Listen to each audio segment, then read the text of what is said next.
Eu fiz a tradução do que o John Textor falou ontem depois do jogo e eu queria falar um pouco sobre isso com vocês.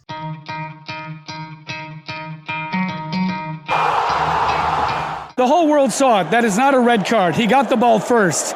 If it's even a foul, I'm not sure. It is not a red card. He changed the game. This is corruption. This is a theft. Please find me, Edinaldo, but you need to resign tomorrow morning. That's what needs to happen. This championship has become a joke. Nobody deserves this. These players for Palmeiras, they don't want to win this way. We don't want to lose this way. It's like 5 games in a row. Gentlemen, you played a good game. It's not your fault, but this is fucking corruption. This has to change.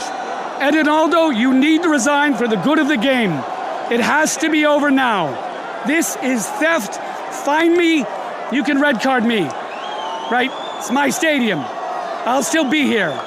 Antes de falar dessa declaração polêmica do John Textor, eu queria só falar um pouquinho de como que foi esse jogo. Talvez o melhor jogo do Campeonato Brasileiro até aqui, quem sabe o melhor jogo do Campeonato Brasileiro dos últimos anos. Botafogo fez um primeiro tempo digno de um time que quer ser campeão brasileiro, fez 3-0, com poucos toques ali, conseguia chegar na área do Palmeiras, conseguia marcar.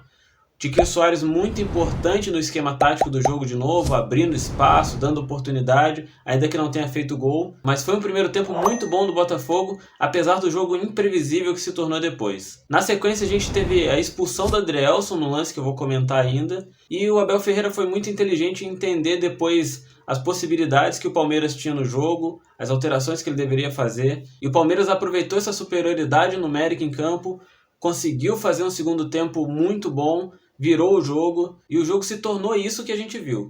Um misto de qualidade técnica em campo, polêmica de arbitragem e um campeonato que vai continuar em aberto até as suas últimas rodadas. Mas eu queria me focar especificamente aqui na expulsão do Adrielson e na polêmica que isso está gerando. Bom, eu vou ser muito sincero com vocês no meu comentário e na minha análise. Eu acho que esse lance é muito interpretativo, muito polêmico e muito difícil de opinar. Para mim, o Breno Lopes só vira o corpo para a direção da área depois do toque do Adrielson, mas isso é interpretação, isso é a minha maneira de ver. Eu acompanhei análises de diversos canais e diversos programas de televisão e eu queria deixar aqui para vocês 2 como exemplo. A primeira análise que eu quero citar é do Carlos Eugênio Simon, no programa da ESPN, onde na interpretação dele para ter sido falta para cartão vermelho, o Breno Lopes deveria ter o controle da bola. E na maneira dele de ver o lance, o Breno Lopes não tinha esse controle total da bola. A bola estava um pouco à frente, o Adrielson toca na bola primeiro e depois ele pega o Breno Lopes. Um lance na interpretação do Simon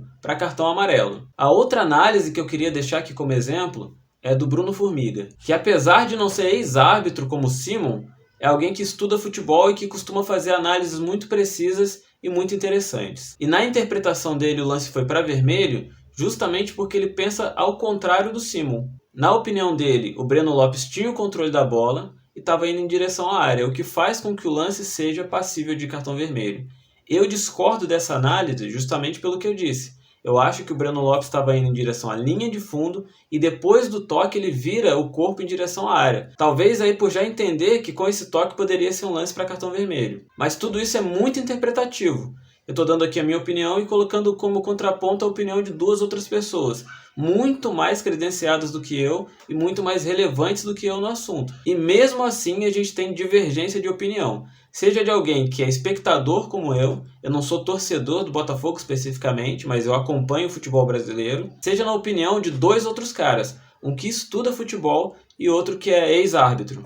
Já a declaração do John Textor, para mim parece uma declaração um pouco de torcedor, né, que obviamente ele deve ter se tornado um torcedor do clube que ele adquiriu, e um pouco a declaração de quem naquele momento quer ser um representante da torcida. O torcedor do Botafogo está revoltado com o que aconteceu no lance, e eu entendo, o torcedor é passional, e nesse momento ele não quer analisar exatamente se foi falta ou se não foi falta, ele quer se sentir representado por alguém que tem a voz para falar o que ele pensa.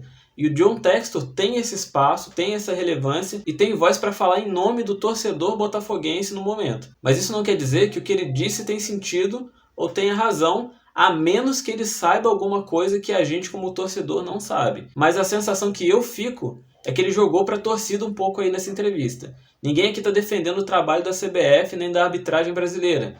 Eu sei que isso aí sempre foi uma porcaria e continua sendo, mas eu não acho que nesse jogo especificamente o Botafogo tenha sido prejudicado só por esse lance. Talvez se no lance seguinte da expulsão, naquele pênalti que o Tiquinho perdeu, se o Botafogo tivesse feito aquele gol, talvez o jogo teria sido outro e a gente não estaria aqui contando essa história. Mas como o Palmeiras conseguiu virar o jogo, esse lance ficou muito em evidência. E o Palmeiras, é claro, não tem nada a ver com isso, está buscando aí a possibilidade de alcançar o Botafogo e de lutar pelo campeonato, fez o seu jogo, venceu e vai continuar correndo atrás enquanto tiver a possibilidade. Apesar disso, eu continuo achando que o Botafogo vai ser campeão. Tem só 3 pontos de vantagem, mas tem um jogo a menos e eu acho que não dá tempo para o Palmeiras, para o Grêmio ou para qualquer outro time alcançar o Botafogo nessa reta final. Mas é isso que eu tinha para dizer. Eu sei que muito botafoguense não vai concordar comigo, mas eu acho que às vezes a gente tem que ter um pensamento um pouquinho racional. E especificamente nesse jogo, eu acho que a expulsão do Adrielson foi um dos fatores que levaram o Botafogo a perder o jogo, não o principal. Mas é isso, deixa seu like, seu comentário. Obrigado mais uma vez por ter assistido até o final. Se inscreve no canal se você puder e até a próxima.